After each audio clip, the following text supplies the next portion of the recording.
Most men think walking away means losing her attention, losing the connection, losing their chance. But Stoicism teaches a very different truth. Sometimes, the moment you stop chasing is the moment you become impossible to ignore. Not because you played a game, not because you tried to make her miss you, but because you chose dignity over desperation. Here's what most people don't understand. When you keep explaining, chasing, and proving your worth, you remove all mystery and all value. But when you walk away calmly, without anger, without drama, without a final speech, you leave behind something powerful. Silence, absence, and a question her mind can't stop asking. Why didn't he try harder? Why wasn't he affected? What did I lose?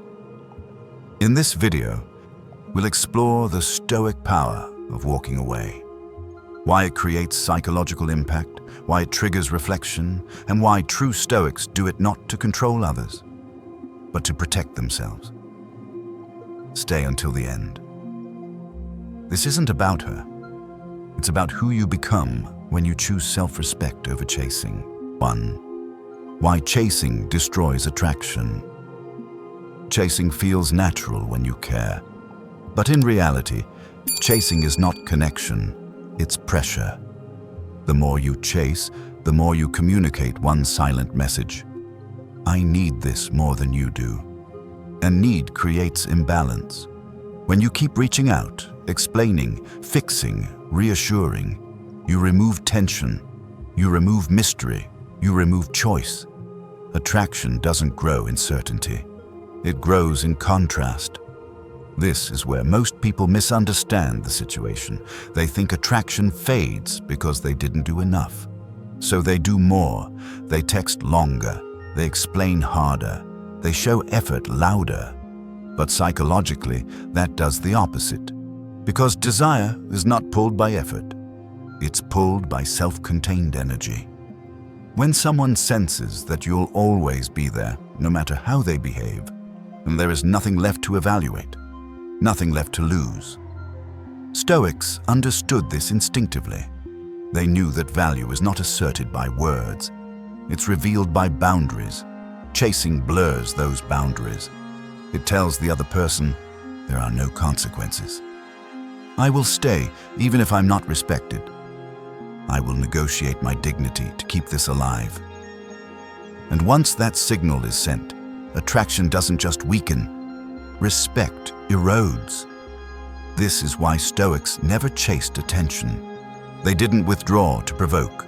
They withdrew to remain intact.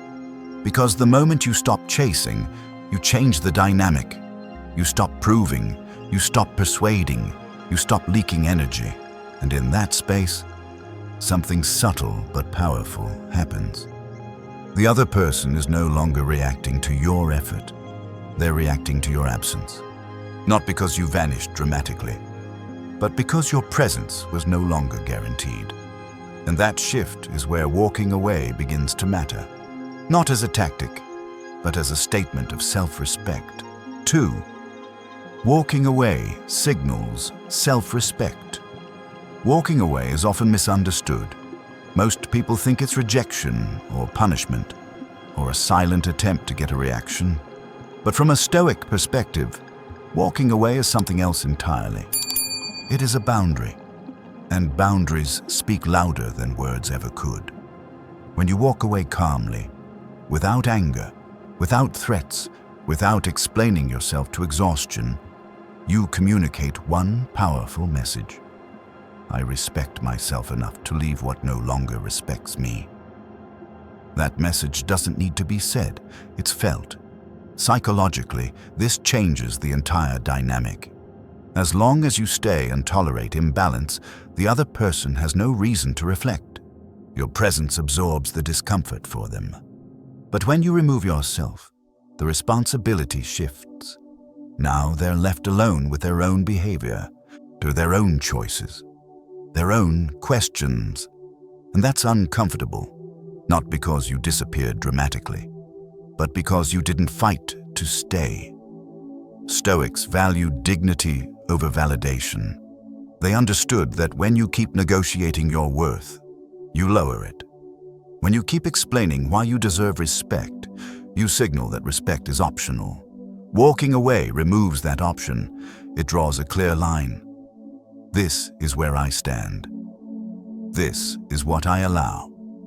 And this is where I stop. This is why walking away creates impact. Not because it hurts, but because it reveals. It reveals whether someone valued your presence or simply benefited from your availability. And here's the key Stoic distinction. You don't walk away to be noticed. You walk away because staying would cost you your character. If they reflect and reach out, you are no longer chasing. You are choosing. If they don't, you still win. Because you didn't abandon yourself to keep someone else. That's not loss. That's alignment, and alignment is where real power begins. 3. Absence creates cognitive space.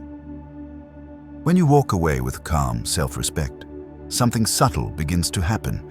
You create space, and the human mind doesn't handle space well. As long as you were present, explaining, checking in, adjusting, there was no reason to think. Everything was predictable.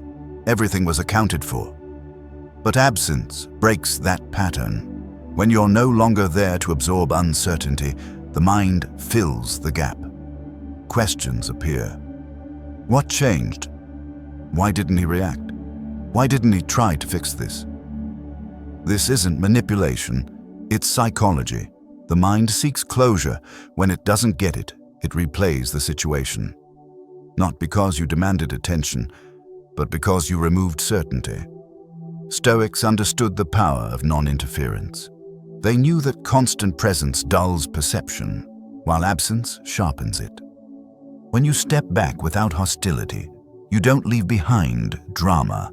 You leave behind contrast, and contrast invites reflection. Now here's the Stoic discipline that most people fail to maintain.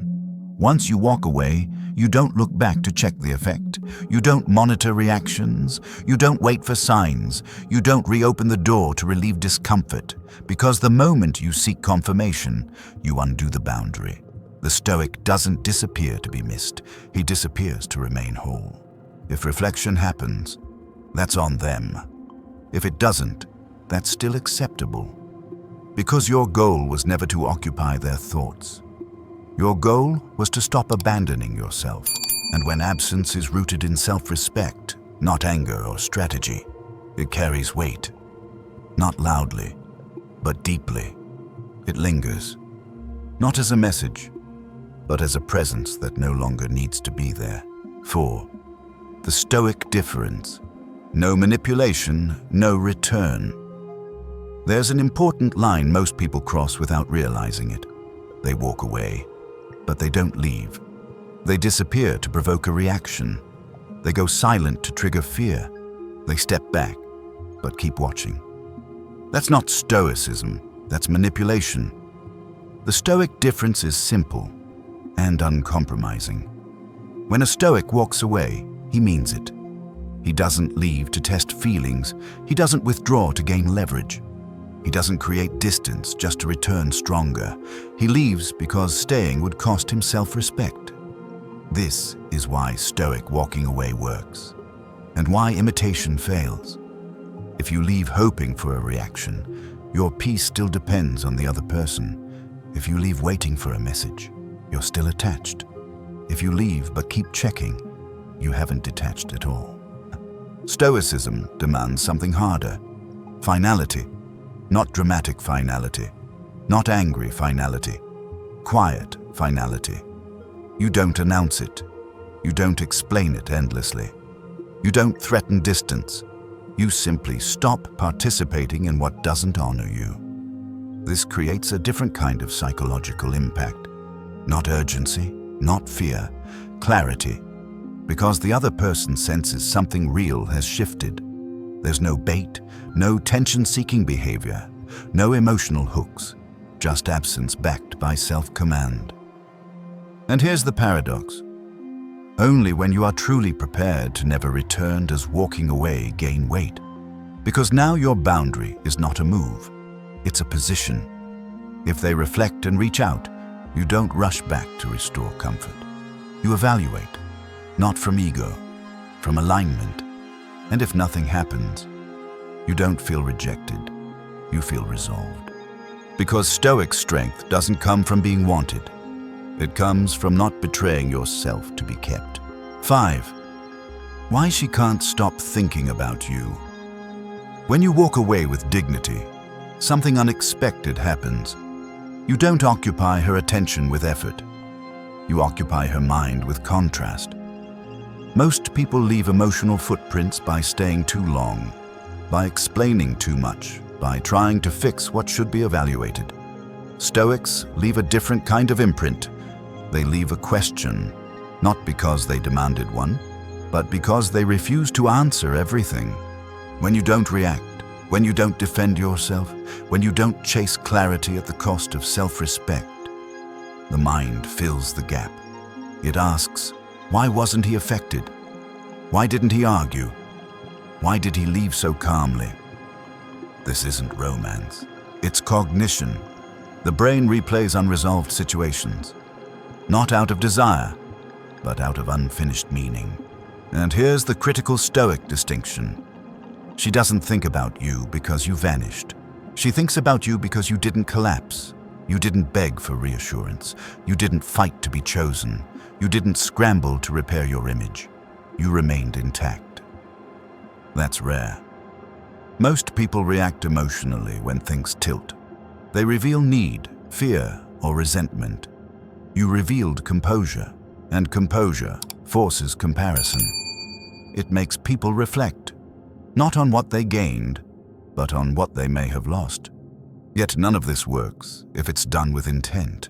If you walk away hoping to be remembered, your energy still leaks outward. Stoic presence works precisely because it isn't performative. You didn't leave an impression by staying longer. You left one by knowing when to stop, and whether she reaches out or not is no longer the point, because the real shift already happened. You stopped measuring your value by someone else's response. You became centered, and when that happens, people don't just remember you, they reevaluate you. 6. When walking away is the right move. Walking away is powerful, but only when it's used for the right reasons. Stoicism is not about abandoning people at the first discomfort. It's about knowing when staying costs you your character. So when is walking away the right move? You walk away when there is repeated disrespect, not a bad day, not a misunderstanding, but a pattern that shows your presence is taken for granted. You walk away when effort is one-sided, when you're always adjusting, explaining, or compensating, while the other side remains comfortable. You walk away when values don't align, when what you stand for keeps being negotiated, minimized, or dismissed. And most importantly, you walk away when staying requires you to become someone you don't respect. You do not walk away to punish. You do not walk away to create fear. You do not walk away to regain control over someone else. Those reasons keep you attached.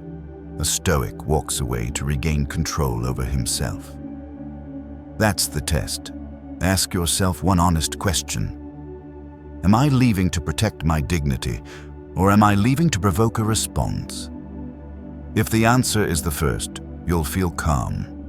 If it's the second, you'll feel restless. Stoic decisions bring quiet relief, not anticipation. Because once you choose alignment over attachment, there's nothing left to prove.